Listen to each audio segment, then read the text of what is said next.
À présent, vous savez et vous avez compris la définition des indices élémentaires et des indices synthétiques, et notamment le cas particulier de l'IPC, l'indice des prix à la consommation. On va voir à présent comment changer la base de nos indices. Donc, par exemple, dans le contexte suivant, je connais les indices, ici c'est l'IPC, mais quel que soit l'indice, je connais l'indice pour l'année de base 2002, et j'aimerais recalculer les nouveaux indices, mais en changeant la base, donc en considérant la nouvelle base comme étant l'année 2005. Pour faire ces changements de base, finalement, on va appliquer la formule suivante. Donc, dans cette formule, il faut qu'on pense que ce que je cherche, moi, c'est les nouveaux indices dans des nouvelles bases. Donc, la base J, pour moi, ici, par exemple, ce serait l'année 2005. Pour obtenir ce résultat-là, je vais utiliser les bases que je connais. Donc, moi, je connais pour l'instant uniquement intégralement l'année 2002. Donc, ici, à chaque fois, c'est des IPC pour l'année, le petit i, ça va être 2002. Et l'IPC de n'importe quelle année qui est ici, ça va être l'IPC de la même année pendant la base connue, divisé par l'IPC pendant la base connue de ma nouvelle année de base. Donc, pour calculer tous les IPC ici, je vais à chaque fois diviser par le même dénominateur, qui sera l'IPC de la base 2002 pour l'année 2005. Donc, je vais tout diviser ici par 107. Et en fait, c'est exactement les mêmes calculs que les indices élémentaires. Donc, pour obtenir la valeur qui est ici, je prends la valeur de 2001 divisé par l'année de 2005, donc 107. Pour obtenir le chiffre qui est ici, 100 divisé par 107. Le chiffre qui est ici, 102.8 divisé par 107, etc., etc. N'oubliez pas à la fin de multiplier tous les résultats par 100. Alors, je vais utiliser moi un fichier Excel pour obtenir rapidement les calculs, les résultats de nos calculs. Faisons ça ici. Donc ici, pour calculer l'IPC de cette base, donc avec la base de 2005, donc l'année 2005, c'est 107. Donc ici, comme opération, je vais faire le résultat ici, divisé par l'année de ma nouvelle base. Voici le résultat. Ici, je vais faire cet IPC-là, divisé par celui de l'année 2005, donc toujours 107. Quand je complète un exercice, je vais garder les mêmes nombres de décimales que ceux qui me sont déjà donnés. Donc pour ces deux-là, je vais garder une décimale, donc je vais jouer ici et je vais diminuer le nombre de décimales à 1. Ah, évidemment, alors attendez, je vais en remettre. Les deux, j'ai oublié de les multiplier par 100, donc ça, je le multiplie par 100. Et là aussi, je le multiplie par 100. Donc, le nombre de décimales, voilà le résultat. Donc, on peut faire ça pour les deux autres colonnes. Avec Excel, l'avantage, c'est que ça devient très, très rapide. Donc, maintenant, je voudrais changer de nouveau la base et utiliser l'année de base 2007. Je vais utiliser, par exemple, toujours la première colonne, mais vous pourriez utiliser la deuxième colonne. Vous devriez obtenir les mêmes résultats. Je vous laisse le faire en exercice. Donc, pour 2007, pour l'année de base 2007, c'est ce chiffre-là divisé par le chiffre de l'année de la nouvelle base, donc 2007. Et si par la suite, alors tout de suite, je pense bien à multiplier par 100, et si par la suite, je veux pouvoir recopier la formule, il faut qu'à chaque fois, le dénominateur soit toujours le même. Au dénominateur, on devrait toujours avoir l'IPC de la nouvelle base de l'année 2007. Donc pour ça, je vais appuyer sur F4 et ça va bloquer cette valeur-là. Donc maintenant, je peux recopier tout simplement la formule sur toute ma colonne et voici le résultat. En mettant un seul chiffre après la virgule, voici ce qu'on obtient. Donc évidemment, avec Excel, ça devient très très rapide. On change de base, on fait pour l'année 2013. Tenez, par exemple, maintenant, je vais utiliser les données de cette colonne-là. Donc ici, je vais obtenir ce chiffre-là, divisé par l'IPC de l'année 2013, ce nombre-là, multiplié par 100. Là encore, je viens bloquer le dénominateur en appuyant sur la touche F4. Voilà le résultat. Et maintenant, je peux continuer en recopiant ma formule. Et de nouveau ici, je vais simplement diminuer le nombre de décimales à 1. Donc là, on l'a fait en utilisant Excel, mais ce qui est important, c'est que vous compreniez bien la formule qui a été utilisée. Donc voilà pour le changement de base. Après le changement de base, on aimerait parler de ce qu'on appelle le taux d'inflation.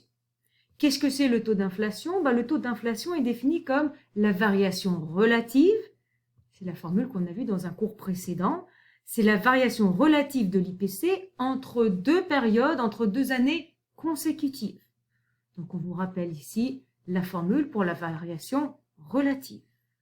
Je vais reprendre moi aussi directement sur mon fichier Excel. Donc on a rappelé aussi la formule ici à droite. Donc la formule, je pourrais la mettre ici pour mon taux d'inflation. Donc le taux d'inflation, c'est l'IPC d'une certaine année moins l'IPC de l'année précédente. Si T est une année, T-1 c'est l'année précédente, divisé par l'IPC de l'année précédente qu'on venait d'utiliser. Et on multiplie ceci par 100 pour l'avoir en pourcentage. Donc moi, pour l'avoir en pourcentage avec Excel, je vais simplement utiliser la petite touche %. Donc pour calculer un taux d'inflation, attention, n'oubliez pas les parenthèses autour du numérateur. Donc je vais prendre, peu importe, cet IPC-là, moins l'IPC de l'année précédente, je ferme la parenthèse du numérateur, et je divise par l'année la plus ancienne, celle-ci, voilà le résultat. Je vais tout laisser comme ça, puis comme les taux d'inflation sont en pourcentage, j'utiliserai le petit sigle % qui va me faire exactement les calculs. Vous voyez qu'ici, je ne pouvais pas calculer le taux d'inflation de l'année 2001, parce que pour ce faire, j'aurais dû avoir les données de l'année précédente, donc de l'année 2000, que je n'ai pas, donc je ne peux pas le faire ici. Donc ici, plutôt que de retaper la formule, je recopie pour ces années-là. Même chose, attention ici, vous voyez, on a sauté dans le temps. Donc, je ne pourrais pas calculer le taux d'inflation de l'année 2012 parce que j'aurais besoin du taux d'inflation de l'année 2011 que je n'ai pas. Donc ici, retapons une fois la formule. Donc, c'est l'IPC d'une année, de cette année, moins celui de l'année précédente. Je ferme la parenthèse du numérateur, divisé par l'année précédente, égale. Comme je vous le disais, je vais mettre toutes ces valeurs en pourcentage. Et puis, je vais rajouter, du coup, pour le coup, là, je vais rajouter au moins une décimale. Voilà les différents calculs de taux d'inflation en utilisant Excel. Il nous reste finalement pour ce cours une dernière notion à discuter, c'est la notion de revenu en dollars constants. Donc, qu'est-ce que c'est que cette notion? La notation, les revenus en dollars constants, c'est en prenant compte de l'IPC, voyons comment les revenus, comment le salaire peut augmenter ou diminuer.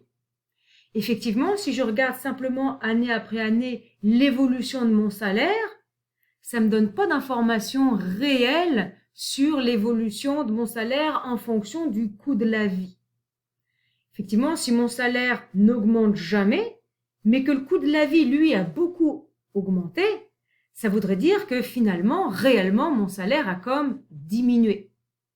Eh bien, en utilisant les revenus en dollars constants, on va prendre en compte les variations du niveau de la vie, c'est-à-dire de l'IPC.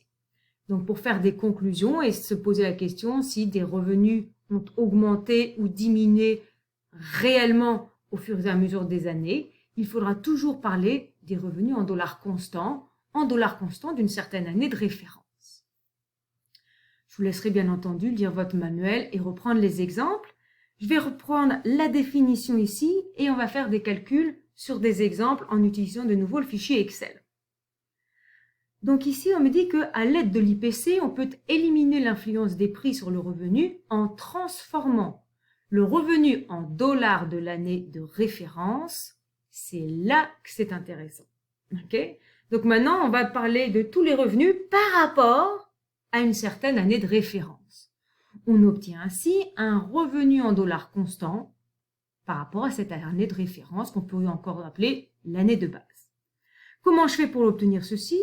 Eh bien, le revenu en dollars constants, c'est le revenu d'une certaine période, de l'année qui m'intéresse, divisé par l'IPC de cette année, tout simplement, et je multiplie ceci par 100. Regardons ceci dans un exemple. Donc, par exemple, je vais mettre dans l'exercice, voilà, l'exercice 1 ici. On me propose justement de calculer des salaires minimums. Alors, je vais décaler ici. Voilà.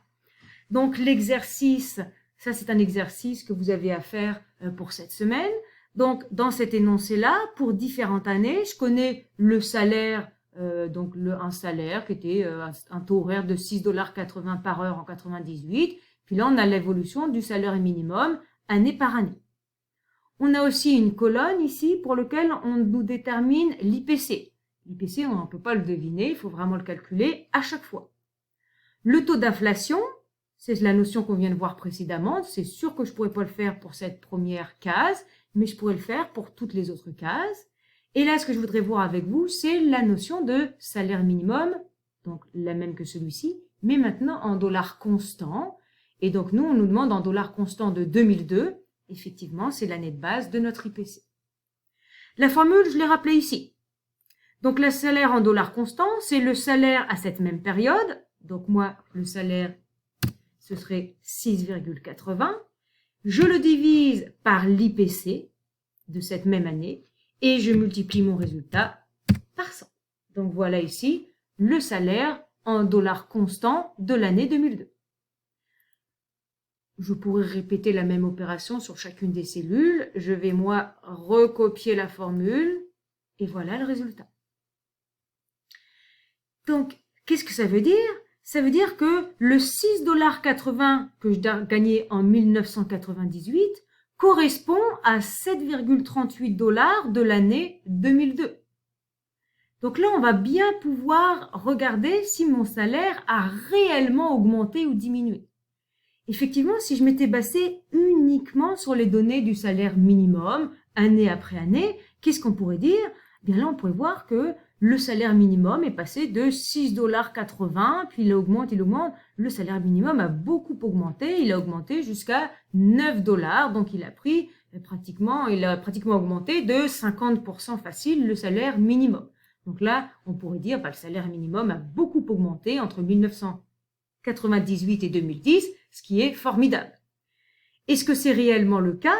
Eh bien, si on veut savoir si c'est réellement le cas, il faudrait non pas regarder l'évolution du salaire minimum, mais l'évolution du salaire minimum en dollars constants d'une certaine année de référence.